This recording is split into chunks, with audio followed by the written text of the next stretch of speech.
Hello everyone, अस्सलाम वालेकुम। आज मैं बना रही हूँ बीफ कीमा। स्मोक कीमा बनाऊँगी मैं। इसे कोयले का धुआं लगाऊँगी, स्मोक लगाऊँगी। कि मैंने बीफ लिया था तकरीबन 1 किलो। ओवरनाइट मैंने इसे मैरिनेट करके रख दिया था। इसमें मैंने डाला है 1 टेबल स्पून लाल मिर्ची है, हल्दी, नमक, लहसुन अदरक का पेस्ट है और कुटा हुआ सूखा धनिया मैंने इसमें 1 टेबल स्पून डाला था। इसके अलावा 3-4 हरी मिर्ची मैंने बारीक चॉप करके इसमें डाल दी थी। 2 चम्मच मैंने इसमें भर के सिरका डाला था, 1 नींबू निचोड़ा था और थोड़ा सा मैंने इसमें गरम मसाला ऐड किया था। ये सारे मसाले अच्छी तरह से इसमें मिक्स करके मैंने इसे ओवरनाइट मैरिनेट करके रख दिया था।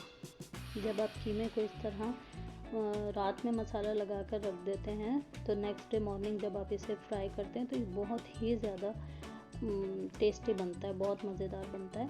तो ज़रूर ट्राई कीजिएगा, बताइएगा मुझे, इंशाल्लाह पसंद आएगा आपको। इसके लिए मैंने ली थी दही, थोड़ी सी मैंने उसमें मिक्स कर दी थी, 1 पाव तकरीबन मैंने दही ली थी।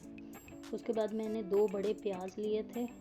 ज़रा अच्छे से मसाला ग्रेवी, आप चाहें तो प्याज बारीक बारीक चॉप करके कीमे के साथ ही ऐड कर सकते हैं, नहीं तो अलग से भी इस तरह फ्राई करके। वैसे इस तरह फ्राई करके अलग से अगर आप इसमें कीमा फ्राई करेंगे तो ज़्यादा टेस्टी बनेगा। कीमे को अच्छे से मैरिनेशन के बाद ओवरनाइट रखा हुआ कीमा मैंने प्याज ब्राउन करके उसमें शामिल कर दिया और अच्छी तरह से भून लिया कीमे को। क्योंकि इसमें नींबू, सिरका, मसाले सब कुछ ऐड है तो कीमा बहुत ही अच्छे से फ्राई हो जाएगा, भून जाएगा अच्छे से और कीमे की जो स्मेल होती है वो भी इसमें से नहीं आएगी। जब कीमे ने ऑयल छोड़ दिया, ऑयल अलग हो गया कीमे से, तो फिर मैंने इसमें वो बची हुई दही शामिल करके फ्राई किया, अच्छी तरह भून लिया और फिर मैंने ये कोयले का स्मोक लगा दिया।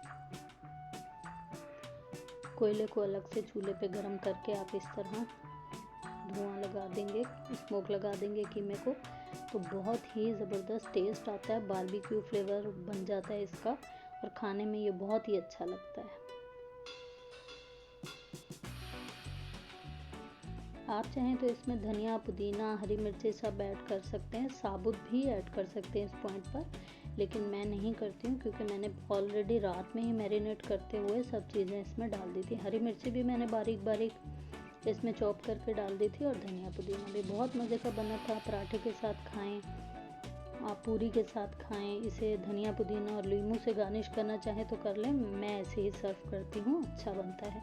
ज़रूर ट्राई कीजिएगा, मुझे अपना फीडबैक देना मत भूलिएगा। चैनल पर न्यू हैं तो शेयर करें, सब्सक्राइब करें। खुश रहें अपने प्यारों के साथ और मुझे अपनी दुआओं में याद रखें। अल्लाह हाफिज़।